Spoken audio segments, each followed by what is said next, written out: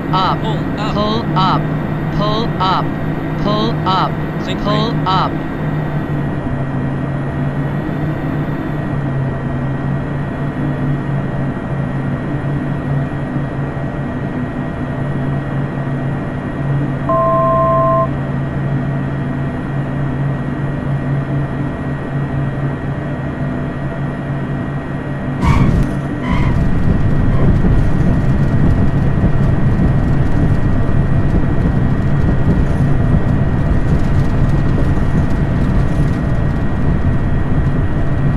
Traffic.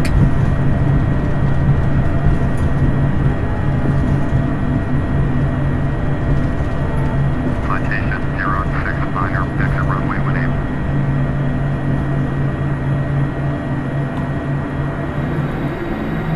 Alright, so for future flights in Colorado, I'm going to do a much better job of planning my approaches and my landings, and I'm also going to get into the whole habit of planning for missed approaches, just in case things don't work out as planned. Now, as you can see here, this scenery is not stock FSX. This is some Orbix North America something. I have no idea what it is, but it was free. Belgium had hooked me up with it, and it's pretty cool. It adds freaking parking lot, it adds cars, it adds all sorts of GA aircraft, it adds vehicles, it adds people hanging around talking, and it really makes the scenery of your airport looks pretty cool. Now, not all of these airports have them, only a handful in each state.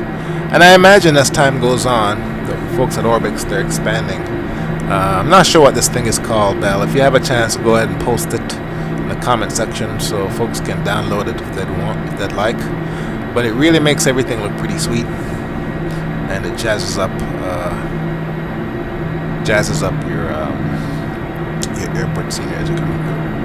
Alright, so that's it for the first flight of the Colorado series in Flight1's Cessna Citation Mustang.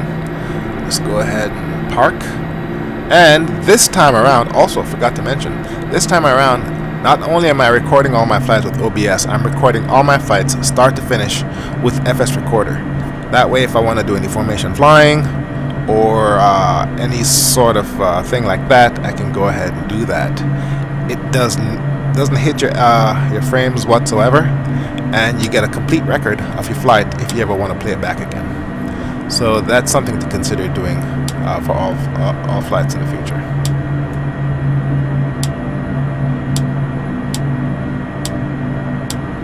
Alright, let's go ahead and start powering things off here, turning off all my lights, all my anti-ice,